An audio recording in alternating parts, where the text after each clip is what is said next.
Mengapa harus puasa? Kenapa harus mengikuti tata cara yang sama dimanapun? Untuk banyak orang, termasuk umatnya sendiri, Gereja Katolik sering terlihat kaku, penuh larangan, dan banyak aturan yang rumit.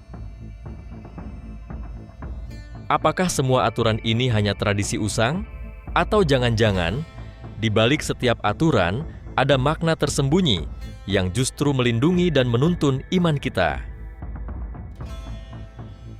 Hari ini, kita akan bongkar tuntas 5 alasan fundamental di balik banyaknya aturan dalam Gereja Katolik.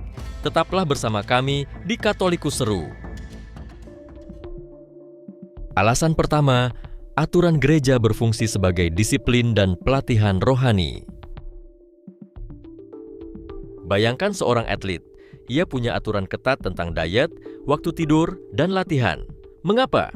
Bukan untuk menyiksa, tapi untuk mencapai puncak performa. Sama seperti itu, hukum gereja, seperti wajib misa hari Minggu atau pantang dan puasa, adalah sarana pelatihan kita. Kita melatih kehendak, mengalahkan ego, dan mendisiplinkan diri untuk fokus pada hal-hal yang kekal. Aturan-aturan ini mengajarkan kita untuk mengutamakan Tuhan, bahkan ketika kita sibuk atau malas. Tanpa disiplin, iman kita layu. Dengan disiplin, kita tumbuh. Alasan kedua adalah kesatuan dalam kebersamaan global. Tahukah Anda bisa menghadiri misa kudus di Vatikan, di pedalaman Flores, atau bahkan di Korea Selatan, dan tata caranya akan terasa sangat familiar. Ini berkat aturan yang menjaga kesatuan liturgi.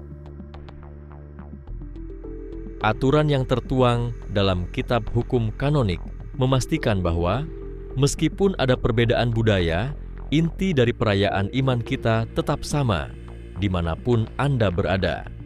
Ini adalah bukti sejati dari kata Katolik, yang berarti universal.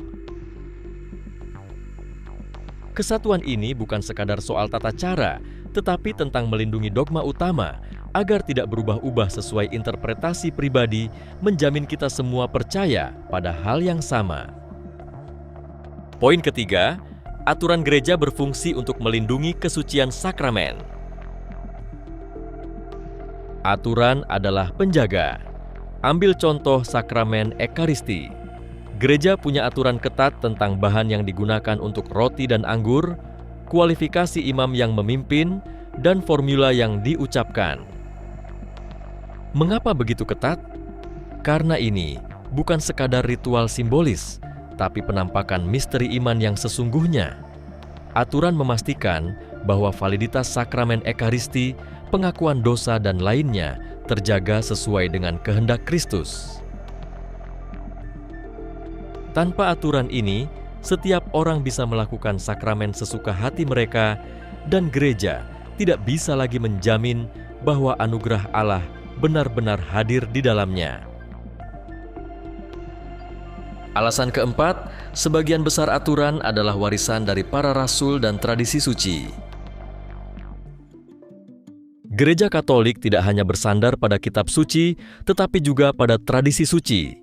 Banyak aturan, praktik, dan devosi yang kita lakukan hari ini berakar kuat pada praktik gereja awal.